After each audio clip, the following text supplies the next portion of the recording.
everybody, Black Country History Hunter. We're out today on the Roman field. It's been nicely rolled, so they've basically took it over the top, just knocking down the stems of the old hay or wheat field that was here.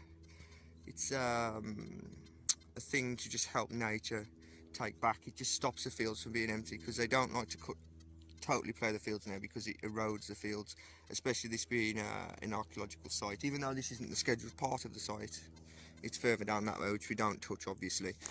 Today I'm with my mate Terry and Ben Jones, Terry Lane.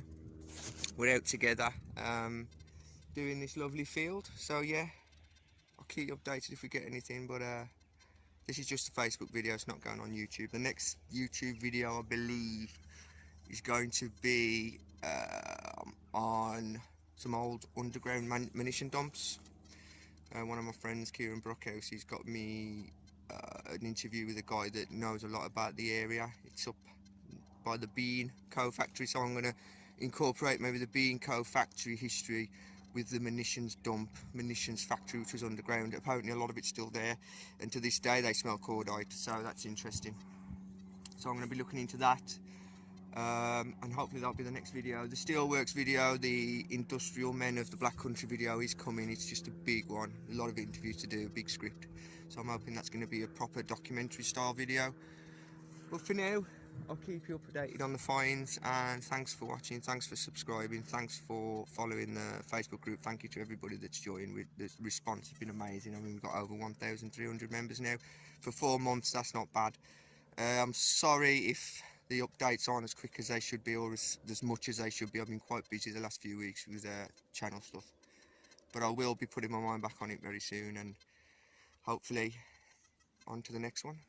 See you soon, guys. Thanks, and I will put the finds on as I find them. Right, got a good signal here. Okay, I've just dug that signal. It seems to be an old threaded eyelet, so you can see it's been hand shaped there, with the files gone inside the hole, or it's been rounded off by some wire or something. And it's a very crude screw, so it wasn't industrially made, I wouldn't think, and if it was, it was crude, so pre-1900, post-1700, but I could be wrong. It could be earlier, it could be later. Still, interesting little find for the first one of the day.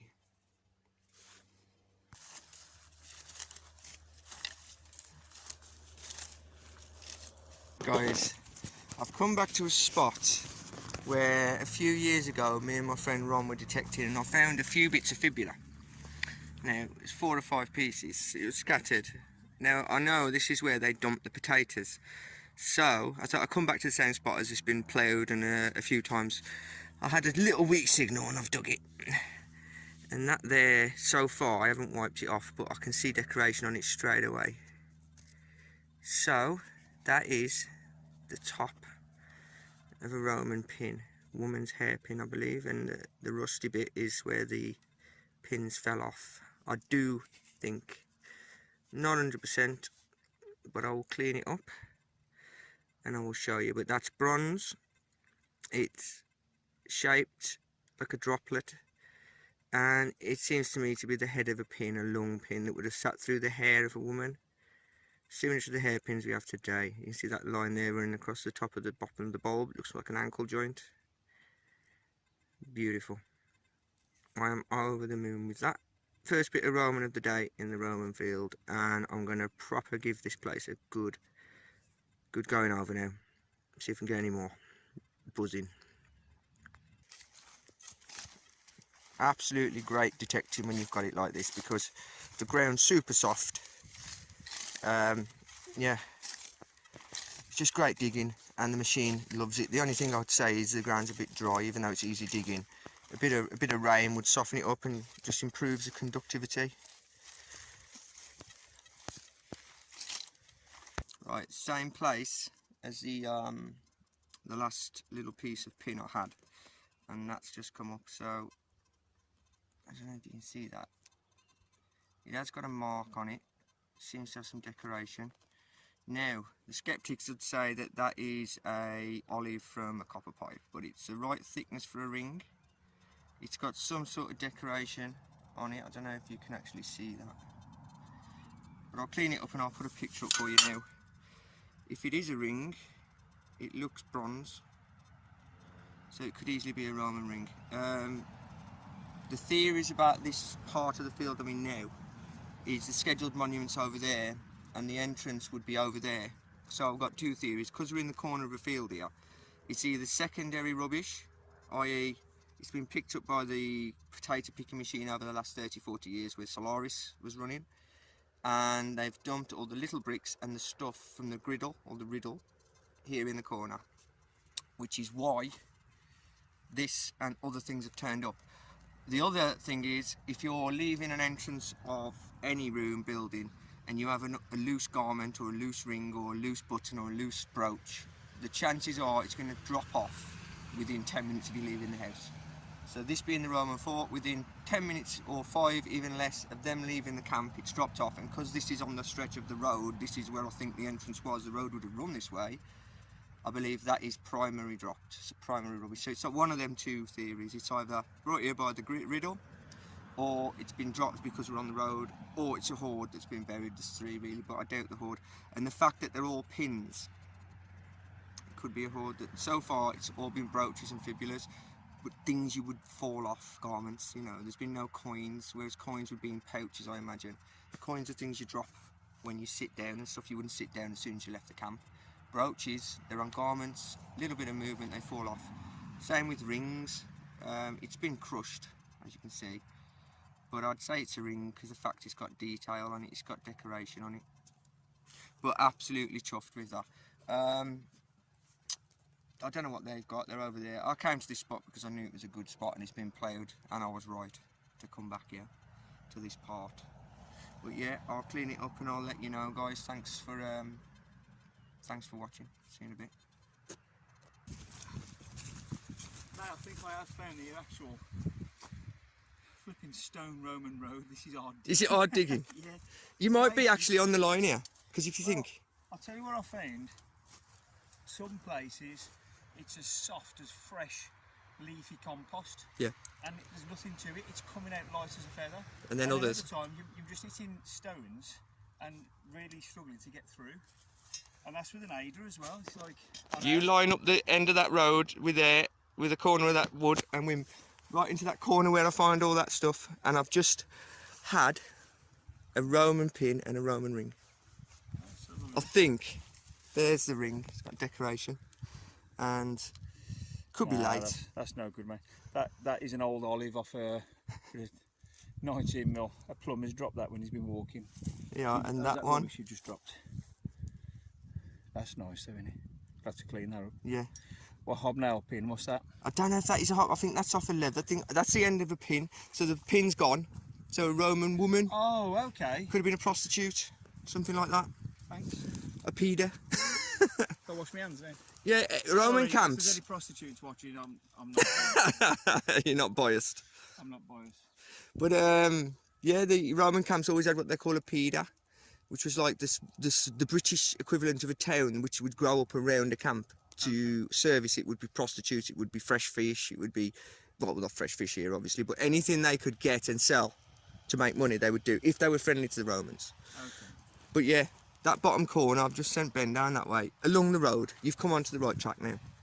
I mean, everywhere's good, as you know. But yeah, let's carry on, guys. Let's see if we can get the next one. I've just got a signal. Oh, let's do a live dig.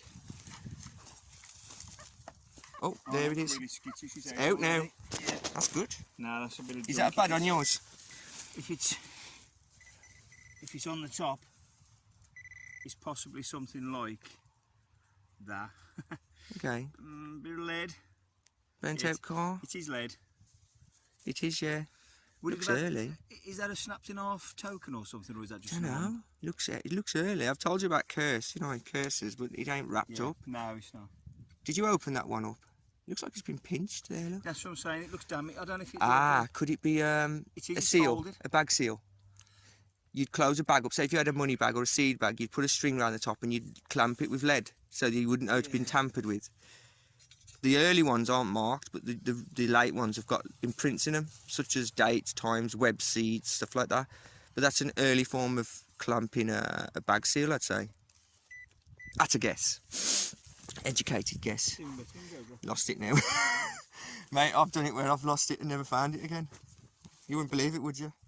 It just shows you how hard it is to metal detect sometimes. If you drop it in front of you and you can't find it again, what chance have you got of finding anything? That's right. But, no, it's definitely folded. I think now that's more of an accidental fold, or like a ploughing fold. Oh, there you go. Ah, so it's been hit. Yeah, it's a bit thin. So it might not be then. Might not be a bag seal. No, it's a bit too weak for that. I was wondering though if it was because they got little bits of pattern on. I didn't know. You know, a lot of them tokens that we found, like the lead tokens, been folded up. But no, I think that is literally just a bit of scrap lead, but it could have been anything, guys. That's the idea with metal detecting. Never assume, because I found that much stuff in the scrap bucket, the bucket that sits by the cars when a group's detecting, and you'd be surprised the stuff you find in there. Sacks and coins have been found in there. So people who are unexperienced, not such as yourself, like you get in there now. Well, look at that Jews ark. I know, yeah. Last week, I thought it was just I know. We'll have to do a video on that, you know, because we've had a lot of interest on the group. Really interesting, amazing. Well, I thought it was. I think you call them cotter pins. You know, like if they put like a canvas like over them lorries. You know, they put canvases on, and they've just got eyelets, and they put a pin through. I thought it was just something off a tractor or something. You know, it's easy done. Like a ring pull off. Yeah. You could have threw that away easily. I did. I only got it out the bin when you said. You had an idea. I didn't quite throw it away. Because you thought, I'd clean my coins, put them on the draining board. Then realised. And I sent you a picture. It's like bang. Expecting you to comment about one of the coins that I'd found, and you're like, wow, nice Jews ark. What's the Jew? Yeah, that's not a Jews ark. And the tobacco handle. I don't think I put that on the group. I found one of them before. That's 17th century. That is. Tobacco was expensive. They'd come in jars, and the lids, the detail on it, the decoration was the lid top, like the little knob. What, in a clay? Yeah, it's made, and they would screw them on, and then and they fell off and ended up in the field. It's probably from somebody at the pubs, the early pubs. But yeah, that's a beautiful tobacco jar pommel. Amazing stuff. Right. Yeah, on to the next. Ben's in that corner now. Look, he's rinsing it. I've told him the stuff down there. He's on it now.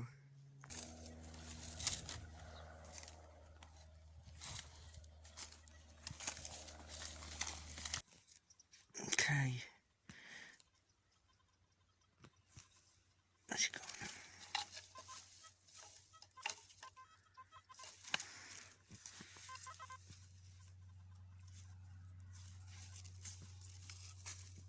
Okay. This little horse harness stud come up. So this basically would sit on the leatherwork of a saddle or a Victorian horse working in the field, and it's all highly polished, I think. It could be earlier, but I don't think it is. And interestingly enough, there seems to be a little bit of leather left on it. You see that there? That flaky, that's still organic material. So if that was Roman, it would be gone, because organic material doesn't survive. I'm shocked that it survived this long. This ground's quite acidic, so it would normally rot. The only time you get organic material surviving is when it's very boggy or wet.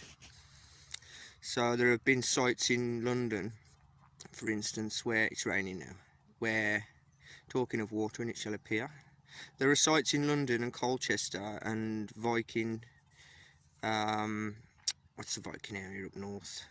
Anyway, they found sandals, and they found even things like wheat woven baskets that have survived in sodden, soaked ground where there's been water trapped within clay, and it's survived. It's become like a brine bath or something, and it's just survived. There's no oxygen, obviously, so it doesn't.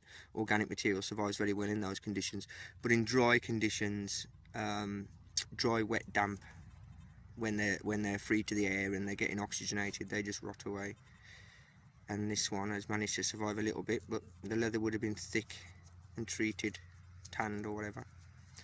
But yeah, it's gone now, it's off. But there you go, a little decorated Victorian, or maybe earlier, horse harness stud. I don't know, just been talking to Ben, and he's had a few bits, and that there's come up. This is a 1800s to 1900s little lead musket ball, and you can tell it's not been fired because it's still got the sprue on it. But you find a lot of these when you're going along canals, because the navvies, these were like the motorways of the day, and these people, the navvies, were kind of like a nomadic traveller. You know, they would literally live off the land, they would pick the fruits, they would shoot the game, all illegal, but obviously they're moving place to place. You wouldn't be able to fetch a family. They'd be there one day, there might be a complaint to the manor owner or the landowner. By the time the police have arrived, they're 20 miles down the canal. You know, so, and then there's hundreds of families doing it, so you wouldn't be able to identify them. So they're the right problem with poaching. But a consequence of that is we find these beautiful musket balls all the time along the sides of canals. I mean, that might not be the reason, but it well could be. Yeah, so brilliant. There you go, Ben, thank you. Wicked. What was that other thing you had? Interesting. The paw lead, yeah. So where there was obviously making musket balls. Brilliant. Okay, so there are the finds. That's you might want that. You know, sometimes farmers say, oh, if you find that bolt, looks interesting. Yeah, people have asked for parts before, and somebody's found parts before. Yeah, so they've rang Jono up and said, sorry guys, Jono's a guy who runs a club, and they've said, can you find this piece of tractor? And he's come along and he's actually found it. So, saved him a few £100. There you go, that's lead paw.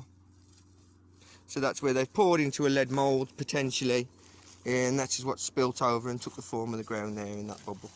Right, here are, matey, good luck.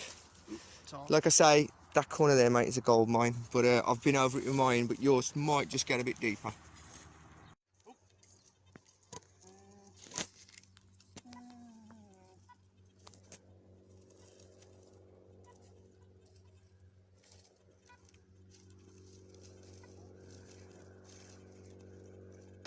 Ben's just been detecting. We're on the way back now. We're going to go to the pub, and we just found this beautiful little. Well, he just found this beautiful little button. He? Oh, sorry, Terry found it. Oh, it's your fault. He was on his half of the path. Can we get it to focus? No, you know what that is? Nearly. That's flipping. That's the Eiffel Tower.